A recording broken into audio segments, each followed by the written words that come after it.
Ciao, everyone, and welcome back to Growth Talks. I'm Raf, your host, and my guest today is Grant Shaddick. Hi, Grant. How are you? Hi, Raf. I'm good. How are you? Very, very good. Very, very good. Super excited about this conversation today. You know that I'm in love with Tella. I'm loving what you guys are doing, and I was very excited to have a chat with you and also to have some thoughts on the whole creator economy, I would say. But before going into that, we start on the podcast here. We start these conversations with a simple one, with a classic one. So, what's the story? Let's start with that. So, who's Grant? Who's Grant? So the quick summary is I'm from New Zealand. I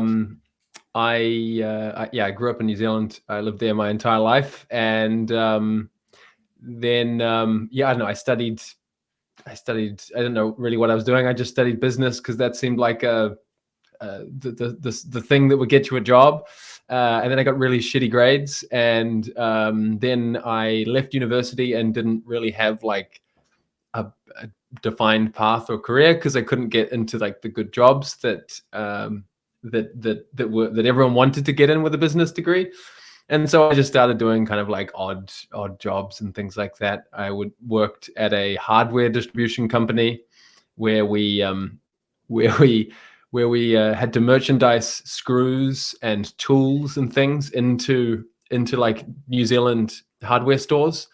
And I guess that was my first taste of maybe wanting to do something to do with marketing for real, because you kind of had to do a little bit of everything in there because it was a small team, and they basically were like a service for other brands. Like they would just take your brand and then put it into the country. And so my claim to fame there was that I wrote and directed a radio ad that was broadcast on national radio about screws for boats, which was Wow. which was That's kind of hard to sell, isn't it? Yeah, I mean, I don't know. Look, the old guys that I worked with, they got really excited about all this stuff, but I guess I was just following instructions. But that was kind of fun. And then I worked at a barcode company, so a company that makes barcodes. So all the barcodes that you see on products, they're all, there's no barcode on this one. Anyway, it's all generated from like one organization, and every country usually has one of these companies.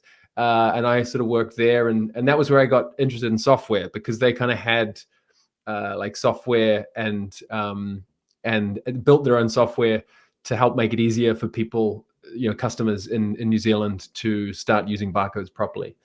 But the software was absolutely insane. It was just the most archaic, horrendous, old, just not inspiring at all. But it was kind of like a chance to kind of see, oh, like there's this, you can like build this stuff, or you can like work on this stuff. And I worked there for a few years, and then one day I got a chance to leave New Zealand, and the chance was to move to Europe, and all I had to do was find a job in Europe, somewhere in Europe, and all I said was I didn't want to move to the UK because that would be too easy, and so I tried to find a job in like mainland Europe, and I found a job in Amsterdam in the Netherlands at an actual tech startup. Called Binder, and then eventually, started on the client side, and then eventually became a product manager, and that was where I started actually working on software and building products. And from there, I had another little startup with my current co-founder, and then we sold that to Envision, which is a design software company.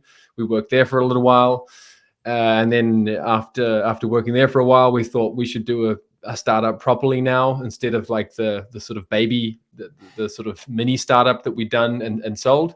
So we said, let's do this for real. And then we came across the idea for Tella while we were working at Envision, and then we quit our jobs and started Tella, and that was now about 3 years ago. So Wow. that is the whirlwind tour of me.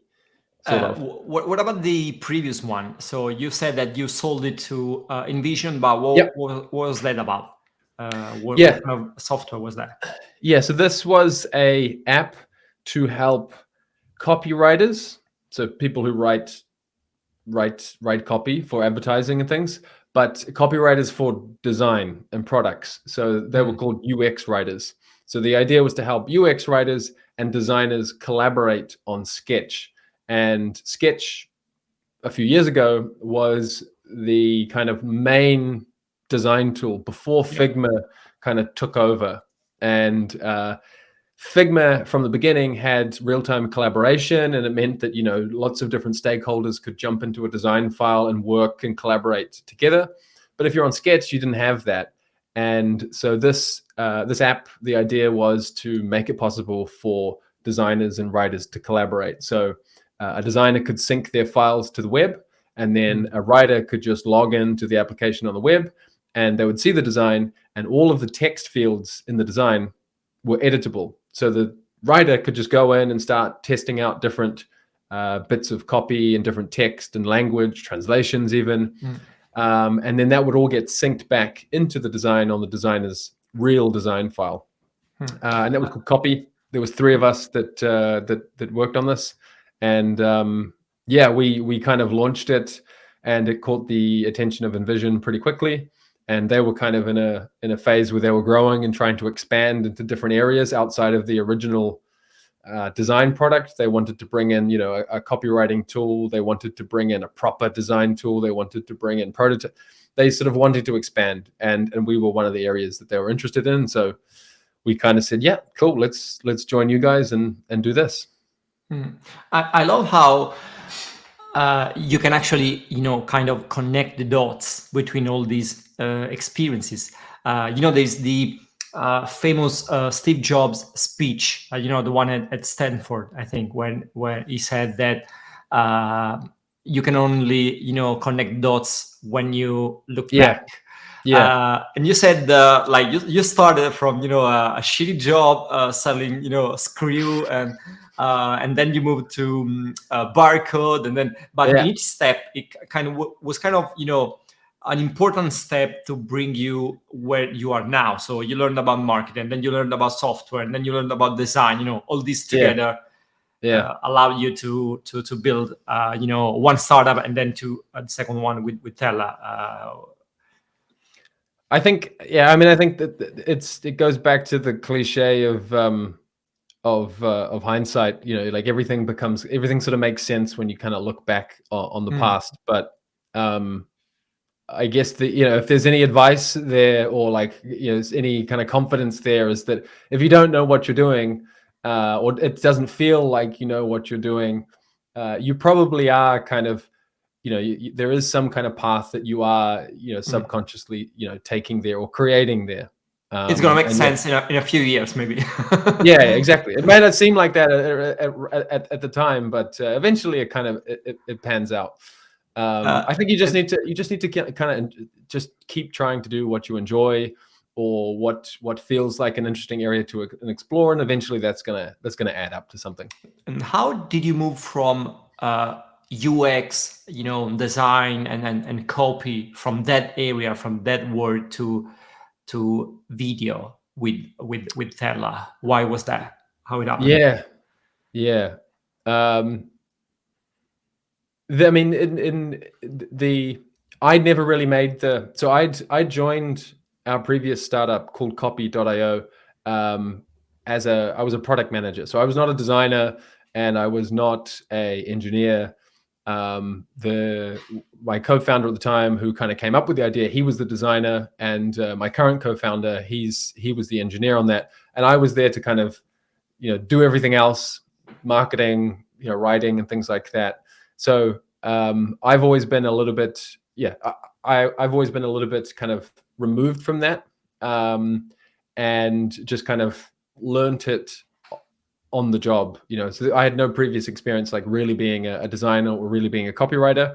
We just kind of saw a problem and tried to solve the problem and communicate the problem and learn more about it. So I don't think there was like too much of a, it didn't feel like too much of a leap to jump from that to video. We just again saw an interesting problem that we thought we could solve, and that was kind of the leap. The actual idea for it was that Envision was a fully remote company before the pandemic. So we joined and were working remotely from our homes, and it was really weird. We didn't know anyone else that worked at a remote company. Like now we laugh that like remote working's weird. Like it's just really, it's normal. It's always weirder if you're in the office now. But when we joined, it was strange. Like my friends would make jokes about like, oh, what are you doing? Like, what are you just like sitting in your living room working? The ones that still went to the office, like, what do? You just like get up, roll out of. So it was really strange.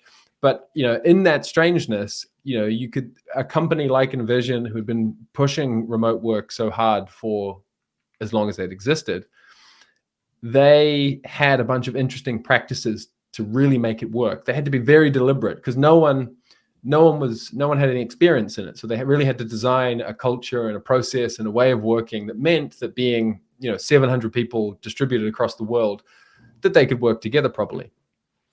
So one of the things that we noticed is that they heavily relied on video, and not just like live video, but also asynchronous video. And the whole sort of spark for the flame is that they had this channel in Slack, which had the entire product team in it, and also the rest of the company. So everybody else in the company.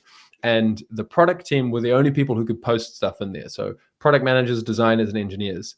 And the idea was that those people would make videos about what they were working on, post it into the Slack channel, and then the rest of the company could tune in whenever they wanted and just like scroll down a list of an endless kind of stream of videos, seeing what all the new stuff is, new features, new ideas, user research, all sorts of things. But the product team kind of had to make these videos first and then put them in there, and then everybody else could tune in.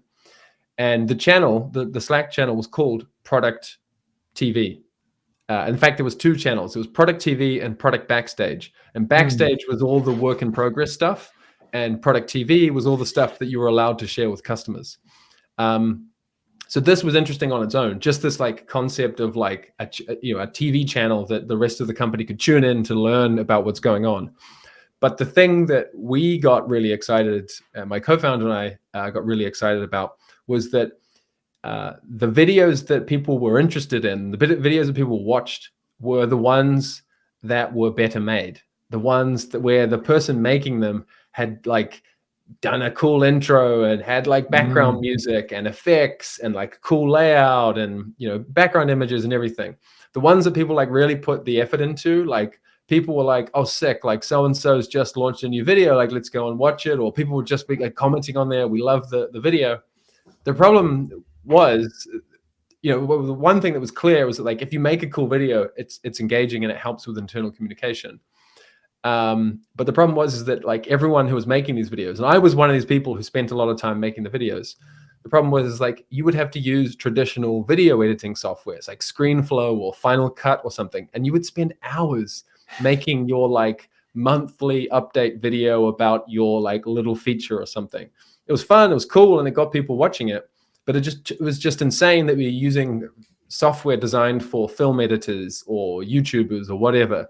That was the tool that you were using to make these videos. And so the very sort of dumb idea was like, why isn't there like a video creation tool specifically designed for work and for people who don't come from a background of video editing? Surely there's just like a way that kind of like takes all the core concepts of video creation and just simplifies it, makes it more focused on efficiency and ease of use, and like the use cases that actually matter, the types of videos that matter to, I guess, non-professional video people. And that was the core idea. And so in the beginning, we started out trying to sell this idea into big companies, but we realized that a lot of big companies were just like, why would we want to, we don't want a team doing this. And so then we switched away and further away out of companies and more into individual creators and small businesses and things like that, where there was much stronger need, and like they already had the need. Now we're starting to see that bigger companies are starting to realize that there's like a benefit to like giving their team a video tool that helps them create like this. But in the early days, we sort of thought like this is going to make a lot of sense for those people, and it didn't. And so we've kind of had to figure it out since then. And why is that? I mean, is it happening now? I'm thinking, because of the whole pandemic lockdown, working from home. So is it a top-down process, or is it a bottom-up process? Do you think it's because the employee now want to use videos to share useful information with the rest of the team, or is the other way around? What's your take on this? Yeah, I mean, so our experience is probably that we didn't have a strong enough product in the early days when we were really trying to go for these companies, and so there would have been a little bit of like people, like individual people in the company not being ready or wanting to do it. There also would have been management that not getting it, and there's also like our product just kind of was too early and not good enough yet. I think, yeah, what we see now is that there definitely is the idea of asynchronous communication and the benefits of that, and the benefits of making communication engaging, actually creating something that's going to get people consuming it, reading it, watching it, whatever it is. That's now something that exists inside of companies. And so there then is one individuals who are like, I want to be able to communicate better. I want to make something that people are actually going to watch and learn from. And there's also management now that are probably pushing for that. The challenge is that it's like kind of an intangible thing. So like putting your finger on exactly like the benefit of super engaging communication like that is still not super clear. So for management buy-in on something like that, like they'll want to know what kind of KPI you're really improving there. But the awareness and the ability to communicate about this, and the tools to measure the effectiveness of people's communication and the value of that's getting better. And so our job of selling Tella into larger organizations is going to get easier and easier. But the flip side is that individuals like yourself and small businesses, their needs are a little bit different, where they are also not necessarily video experts or video pros. They might know a little bit about video or know that they want to use video, but they don't have time to like really sink hours and hours into video because they run a business or they do a bunch of other things. And so they have to kind of like find something that's going to do the job of good quality video, of interesting video and engaging video, but like without having to sink hours and hours into it. And the added benefit, of course, is that when it comes to external content, stuff that's more aligned to marketing, whether that's a YouTube video or a product demo for your website or a tutorial or something you want to post on Twitter, all of that stuff's external. So you're basically using it to like grow your business. You're using it to get customers, to get leads, to grow your community. And so the value, people like much more understand and associate the value of like higher quality content, and the role that plays in that job. Whereas for internal communication, you can debate the kind of like how good quality internal communication is for the job that it has to play. But again, I think that's changing, and the tools are getting better to mean that people are going to be more encouraged by it. But certainly, like the initial thing right now is people like yourself, creators, small businesses, and startups where they need video to help them grow. I was thinking maybe for internal communication, it's kind of harder to show that there is an actual ROI on that. If we are only going to use the videos on your Slack channels, emails or a private website or whatever, maybe it's hard to get them there. If you're a small business and you put that on website, on YouTube, or for your clients, for tutorial or something else, you get value. You can easily understand why that's important for you. There's the famous one. I don't remember who said that every company is now a media company. My version of that with my clients, with my student, I work mostly with small businesses, with freelancers. So is that everyone is now a creator. Maybe a few years ago, a creator was, someone that you can easily identify, and you say, oh, that person is a creator. It means that, has a YouTube channel, a podcast, or a newsletter, or something like that. Yep. But nowadays, everyone is a creator. If Yep. you want to sell your idea, your services, your product, and everything that you're doing at the moment. So I was thinking, what's the difference that you see from creators, so people that do like full-time creators, and startup, small businesses, freelancers, so people that are using videos, Yeah. but they are actually running a business, and the video is just just a way for them to sell an idea, and to reach an audience. Yeah. It's funny because we will reach out to our customers and do like interviews with our customers, and we'll say, so tell us what it means to be a creator. We'll say in like a user interview or something, and then they'll be like, well, I'm not a creator. And we're like, well, what are you then? And they're like, I just run a business and I put out content. And we're like, oh, okay. And we see like some people like really clearly self-identify with the creator, and then but then like maybe we as Tella look at them and think, they're not really a creator. And then we see the other way around, where we see people who really, do look like, creators, or fit that persona, and then they don't self-identify as a creator. I think the thing that we try and stick to that prevents us from going crazy is like everyone is some kind of like digital entrepreneur or entrepreneur online, some kind of business online, and within that you can then we can then find kind of where we can be helpful.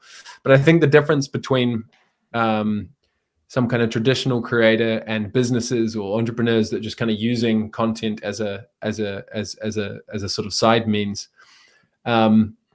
it's hard to say. I think there are just people who all they will do is put out content, and that's kind of it. But now we're starting to see, people kind of put out content and use that to grow an audience, and then drive those people to some other product that they have or service that they have. And I think, that's probably the more attainable, path or, legitimate career for a lot of people, because it doesn't rely on having to have runaway, massive viral success where you get, you have millions of eyeballs that you can kind of use to monetize purely by putting out content.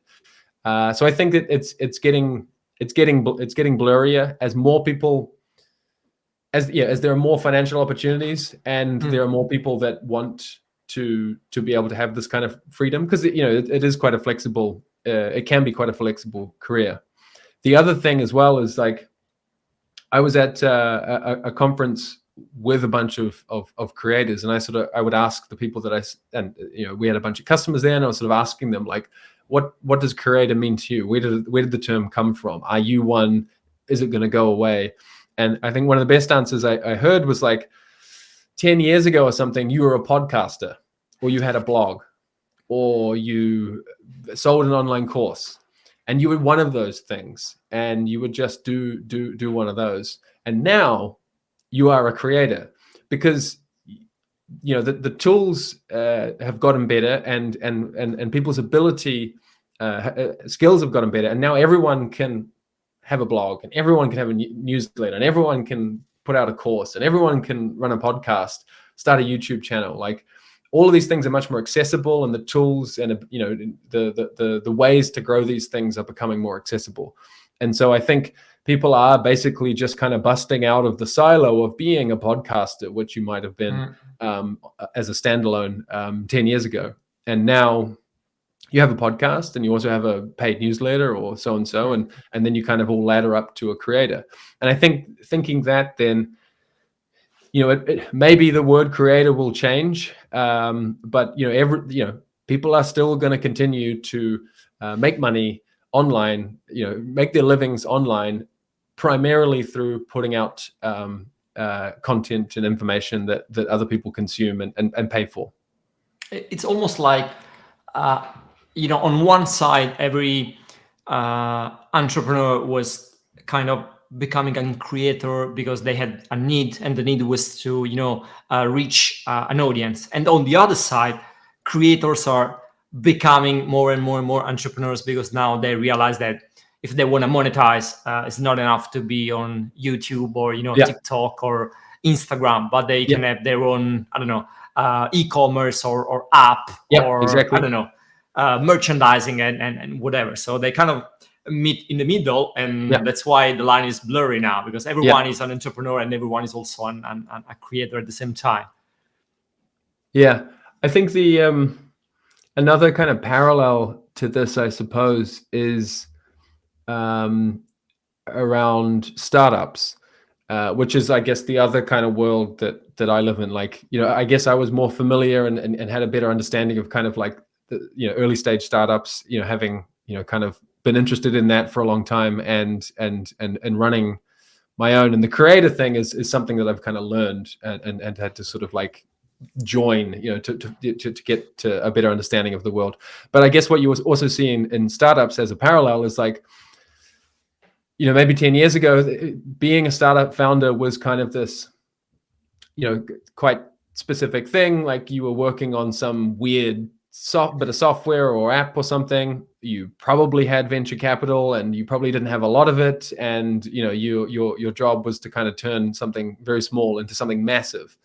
And at least what it feels like today is like, everyone can be a startup. Everyone's a startup founder. Like, the lines have kind of blurred there. So even just small business owners are running startups. Even if you don't raise venture capital, you're bootstrapping it. That's also, you're also a startup founder. So I think in the past there might have been like much more siloed kind of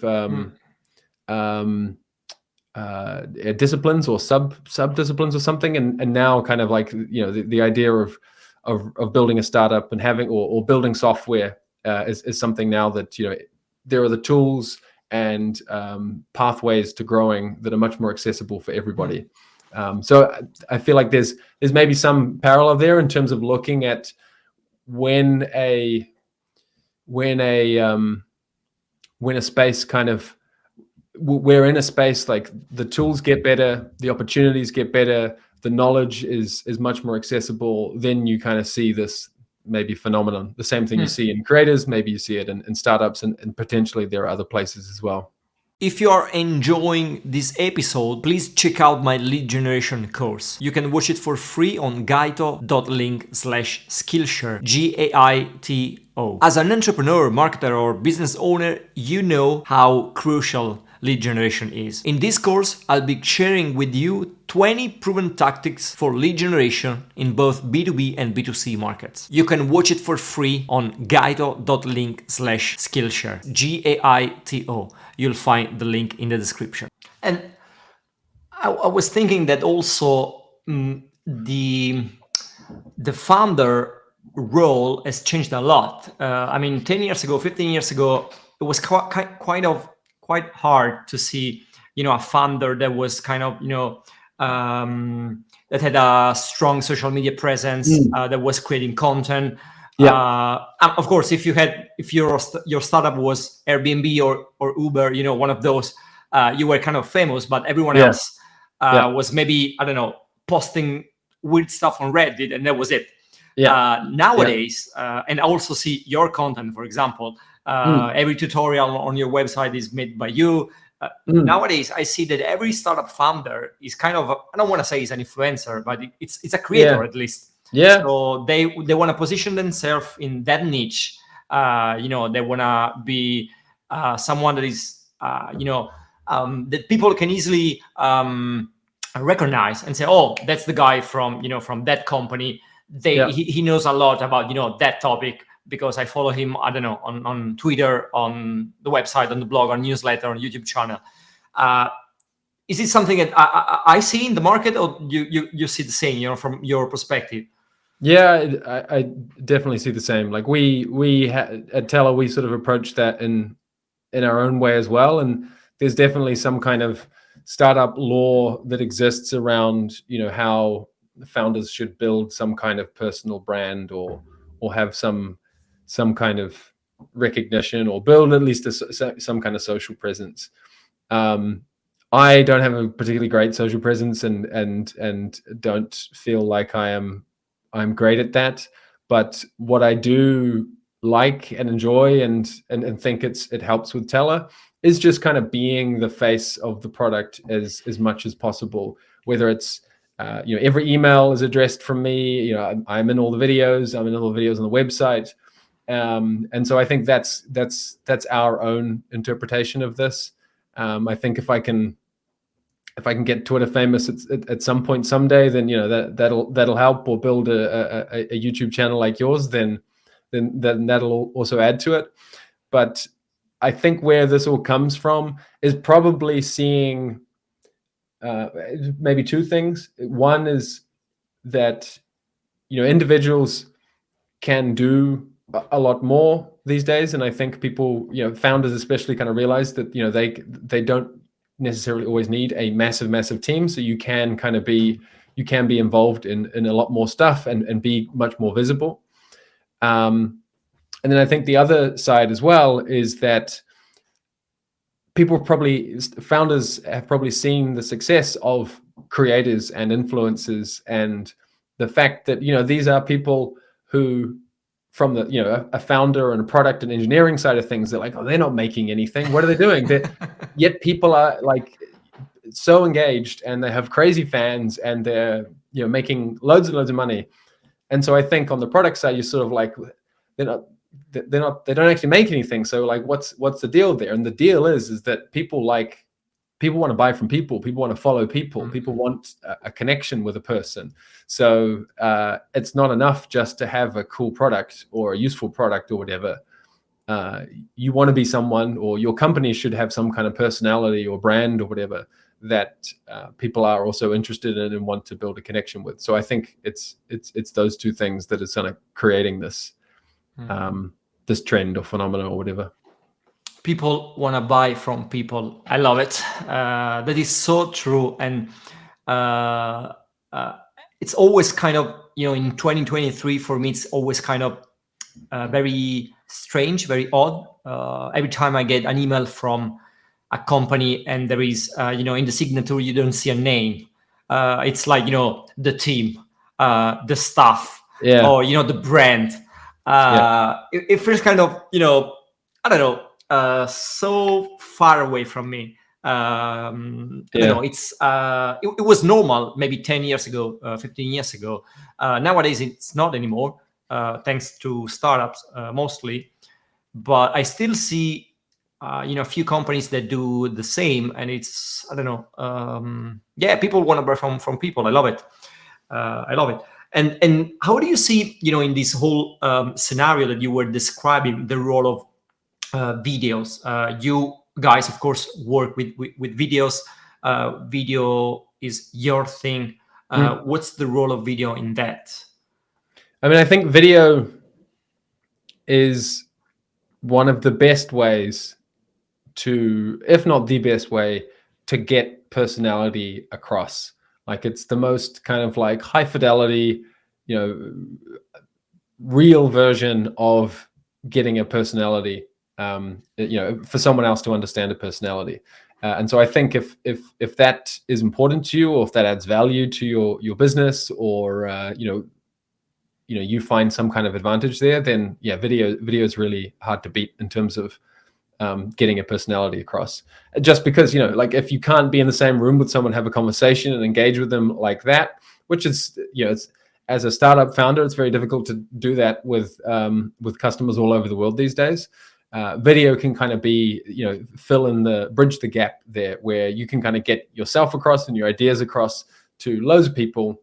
And so you kind of get that distribution, and you get that that intensity of kind of connection with your customers, or with your followers. If you're a creator or building some kind of audience.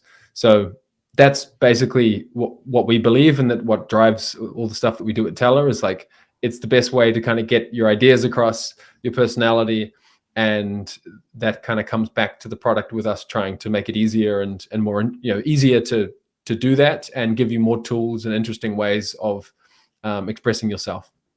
And you said at the beginning of this conversation that for you, one of the most important things was about quality. I want to go back on that because you started, everything started in the Slack channels. You would see, several videos, and you would see that the best ones, the ones with more comments, and interactions, were always the ones that had, there was quality in it.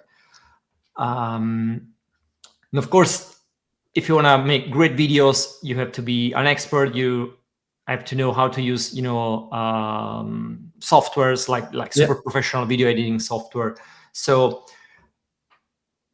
I'm thinking about this. I always think that, if you're building an audience, you also need quantity. So quantity is really important because, if you make one great video every 6 months, it's completely useless. So how do you find them balance in that? In both scenarios. So if you are a creator and also if you are, an entrepreneur, freelance, startup, or running a business. In the earlier days of Tella, we used to really heavily kind of put ourselves in contrast to Loom, which is a screen recording tool, because that's what was kind of like the household name or the popular tool for people who worked at companies, people who worked in startups. Very simple, very fast. You could just record your camera, record your screen, perfect for that kind of thing. And we would contrast ourselves and kind of counterposition ourselves as saying, like, we help you make better videos. And so if you want better videos, come and work with, use Tella. And it sort of worked. There were people who felt that were using Loom but wanted something more that still was kind of simple to use, but they could get the better or more interesting output. But what we've sort of realized now is that the people who get the most value out of Tella are the people who are using something more professional already, that are using ScreenFlow or Final Cut, and they have a certain quality, but they're not kind of going for the crazy super professional. And what they want is they want speed and they want efficiency. And those are the people who actually get the most value out of Tella, because they still get the same or close to or similar quality, but they can do it way faster. And the tangibility of like saving much more time, it's an easier thing to communicate about. It's much less subjective. So if you say that, you can make better videos with Tella, it's like, you think they're better, but I don't know if I think they're better. And that's still something we care a lot about. But it's much easier to be like, you can save 10 times the time, or you can make this video 5 times faster or something. Or it's and much that's measurable. It's much more measurable. It's just easier to communicate about, and it's much easier for a person to feel when they sign up and use the product. If you've been making screen recordings with Final Cut, QuickTime, and then Final Cut, and creating videos like that, the ability of just recording with our Mac app and then having a link that you can share or download or whatever is like way faster. And so that's how we've kind of shifted now. And so going back to your original question around, the differences here is that for us, we're trying to find a sweet spot where we want to give our target customer, entrepreneurs, small businesses, startup founders, creators. We want to give them a quality that they can be happy with, and we want to keep making it more interesting and do more, add more interesting fun features there, but make it efficient. Because again, a lot of our customers, they aren't video editors. They're not people whose job is to sit into a video editor and spend ages kind of crafting the ultimate video, because there are other tools that do that way better. Our customers want to be able to churn out good quality videos fast, and so it's all about this balance. So I think there are times where we do more to try and focus on the creative side and give more creative tools, and then there are times where we try and make sure we're keeping things fast. And I think anytime we add something new, we're sort of thinking about like, well, here's how it can be done in the traditional video editing space. This is the way the tool works. Like, can we rethink this and give people like the shortcut to adding this or using this tool? And do you see any trends on that. So both again on on the startup side and also on the creator side. Do you see any trends on how people are using videos, to reach an audience, to share their ideas, or to sell a product? Something interesting that is happening out there? Yeah, I think where we see a decent amount is on Twitter. Obviously, the benefit there is that Twitter's kind of going through a platform change where Twitter was Twitter and now it's X, and they're doing things a bit differently now. So it's sort of becoming a new product in a way. They're putting a lot of emphasis on video, and so we've seen our customers and other people just using video that are using it as a way to kind of build their top of funnel with small product demos or small snippets of video or miniature courses and things like that that they're putting out onto Twitter that can get a lot of reach, and then they can build a following or grow their following, and then they can drive them to higher value products, paid communities or online courses or a YouTube channel or something like that. From there. And so, yeah, I think I guess it's just people taking advantage of a new emphasis on video in a place like Twitter, which didn't have so much of an emphasis on video. How that relates to, I guess, Tella is thinking about our customers. They're usually people who are building some kind of software or they have some kind of digital service. So lots of what they're talking about and need to share is on their screen. And so we can kind of give them the tools to be able to present something that's on their screen, a product, a course, a service, in a more fun and engaging way. So yeah, that seems to be kind of like one of the main patterns we're seeing at the moment. And what about mistakes? Is there any, I would say, common mistakes that you see people make, at least, at the beginning when they start, working with videos, and maybe they don't have a lot of experience, using that medium? What would you say is like one or two most common mistakes on that? I think the biggest thing is people just not starting, or like at least the people who have the intention or know that like there's value there, but then not really sticking with it. It is something where if you can have a process that you're confident with, then it will just help you put out more and more content, whether it's short miniature videos that you're chucking on Twitter, or whether it's longer form content. So I think that's the biggest thing that I think people miss out on. In terms of people who I guess are starting, it's this weird gap, I think, between having no process because you don't want to like overload yourself with like some elaborate process and all the best equipment or whatever, and then use that ends up just being an excuse not to make enough videos, or becomes kind of like a mental block. But then on the other side is like you still want to feel like what you're going to get out of this is good, or at least you can find practical ways to improve yourself. So if you have no process, then maybe it can kind of feel weird to like figure out what you need to do differently or what you can change in order to get a better result the next time. But equally, if you have like a super complicated process, it's not going to encourage you to want to make videos. So I think finding some kind of balance there. If you're just starting, the simplest thing to do is just to record yourself and share something and put it out there and see what happens. I saw a guy who has just who recently started making video. I don't know, maybe he didn't recently start making video, but he's at least recently started kind of blowing up on Twitter. And he's just a guy, and he's like sat on a couch, and he's talking about SEO tips, I think, or marketing tips, I think. I've forgotten the account's name. But like he's just sat on a couch. There's no editing in the videos. It's just him. He's just talking, and that's it.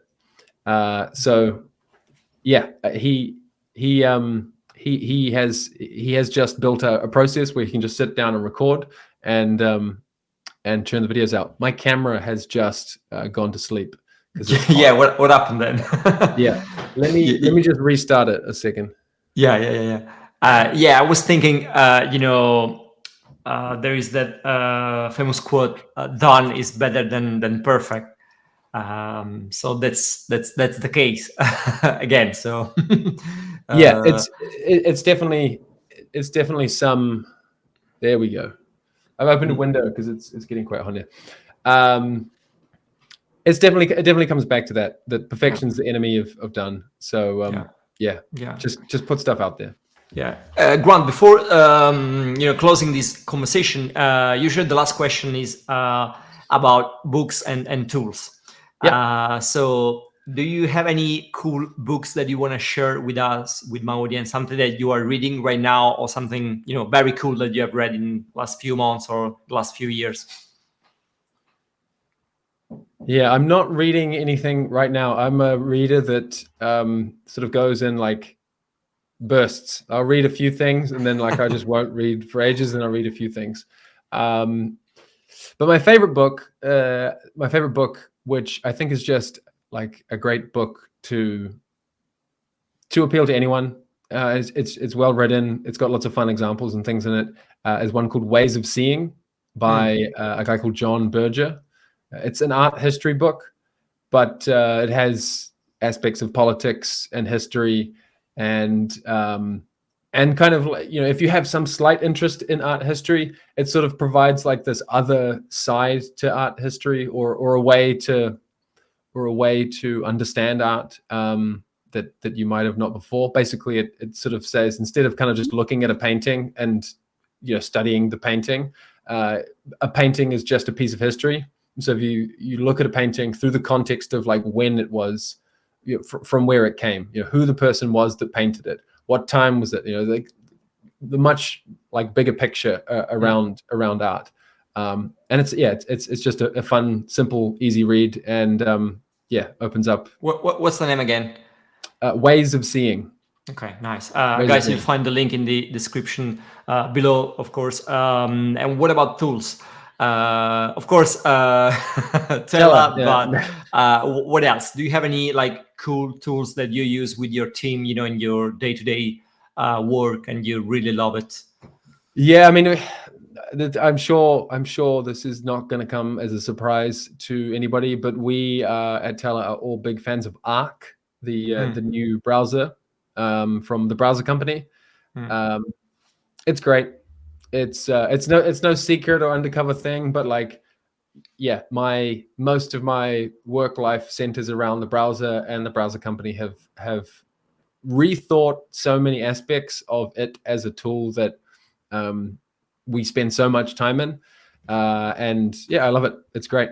It combines like it's practical, and there's lots of like functional things that are really good, but it's also just fun. And if you are building software, or you're building a product, or you're even just building any kind of business, it's great to be able to like see and appreciate the craft and creativity that people put into like all the different like nooks and crannies of the product.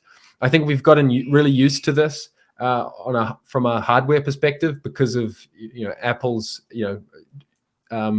prevalence in the market, and kind of like people understanding the craft that can go into hardware and technology.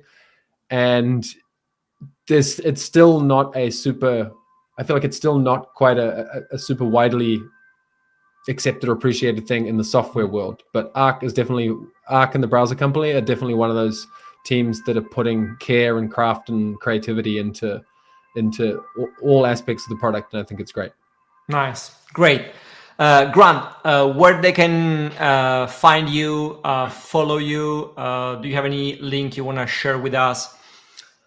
Check out Tella.tv. That's the best thing. You can also find Tella on Twitter, on X, at Tella HQ, and you can find me on X, Twitter, at 9 RANTY. Okay. Yeah. All the links are going to be in the description below. Grant, thank you so much for your time. It was great. Raf, it was a pleasure. Thanks for having me. Thanks for listening to this episode of the podcast. I hope you enjoyed it and you learned something new. Make sure to subscribe to us on YouTube and Spotify to stay updated on new episodes. With your support, I can continue to bring great content and great guests to this podcast. So hit the subscribe button now and I'll see you in the next episode.